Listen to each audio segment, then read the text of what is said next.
मौत का फरिश्ता नमाज के वक्त पूरी दुनिया का चक्कर क्यों लगाता है? नाजरीन, जब जमात की नमाज का वक्त होता है तो उस वक्त मलकुल मौत पूरी दुनिया का चक्कर लगाता है।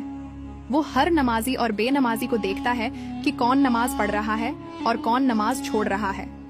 जो शख्स नमाज पढ़ने वाला होता है, हजरत इजराइल अलैहिस्सलाम उसकी रूह कब्ज करते वक्त उस पर सख्ती नहीं करते, जबकि जो शख्स बेनमाजी होता है उसकी रूह को मौत के वक्त सख्ती से निकाला जाता है।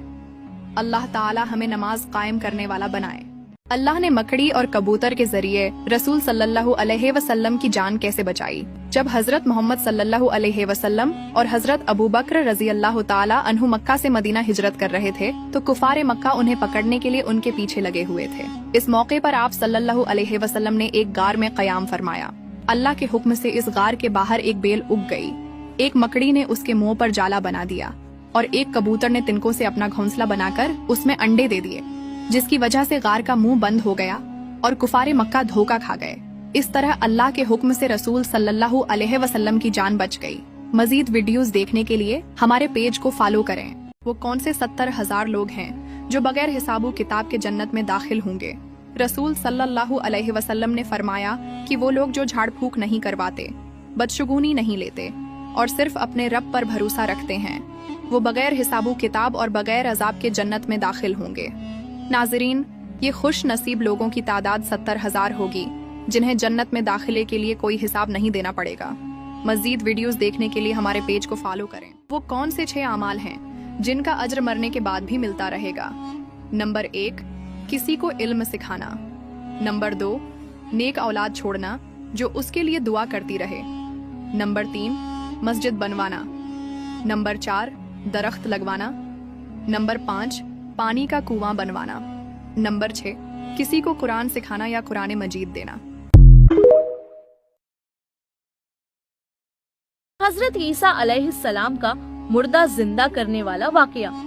नाजरीन, हजरत ईसा अलैहिस्सलाम का सबसे मशहूर मौजिजा मुर्दों को जिंदा करना था।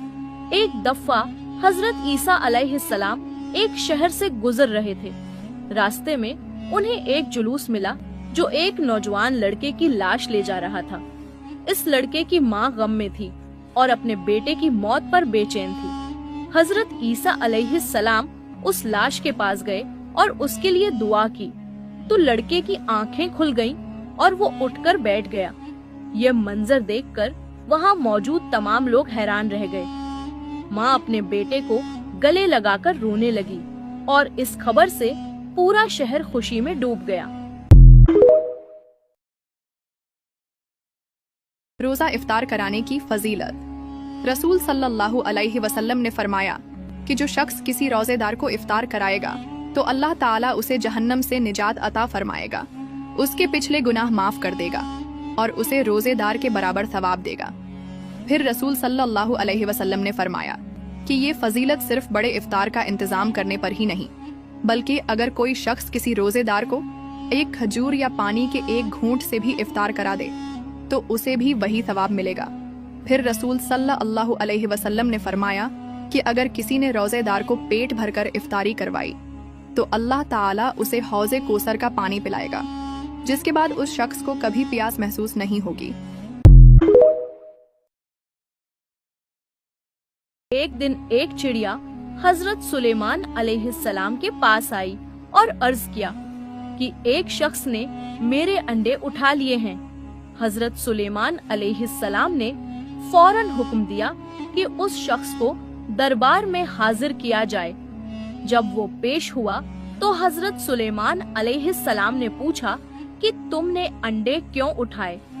इस शख्स ने जवाब दिया कि मुझे मालूम नहीं था कि ये किसी चिड़िया के अंडे हैं। फिर हजरत सुलेमान अलैहिस्सलाम ने उसकी बात सुनकर हुक्म दिया कि फौरन चिड़िया को उसके अंडे वापस करो और आइंदा किसी भी मखलूक का नुकसान न करना। मुसलमानों पर नमाजें कब फर्ज हुई? नाजरीन, एक रात रसूल सल्लल्लाहु अलैहि वसल्लम को आसमानों का सफर कराया गया। सबसे पहले रसूल सल्लल्लाहु अलैहि वसल्लम को बैतुल मुक़द्दस ले जाया गया, जहां आपने नमाज अदा की। फिर रसूल सल्लल्लाहु अलैहि वसल्लम आसमानों की बुलंद तरीन सतह तक गए جہاں آپ نے جنت کی نعمتوں اور دوزخ کے عذابوں کا مشاہدہ کیا۔ اسی سفر میں مسلمانوں پر نمازیں فرض ہوئی۔ رمضان آنے والا ہے مولا، صحت و عافیت کے ساتھ ہمیں رمضان نصیب فرما۔ اللہم بلغنا رمضان بالصحت و عافیہ۔ اے اللہ جو بیمار ہیں انہیں بھی رمضان سے پہلے پہلے اچھا کر دے، پورے روزے رکھنا نصیب فرما، پوری تراویح پڑھنا نصیب فرما۔ اے اللہ تیری راہ میں دل کھول کر خرچ کرنے کی توفیق عطا فرما۔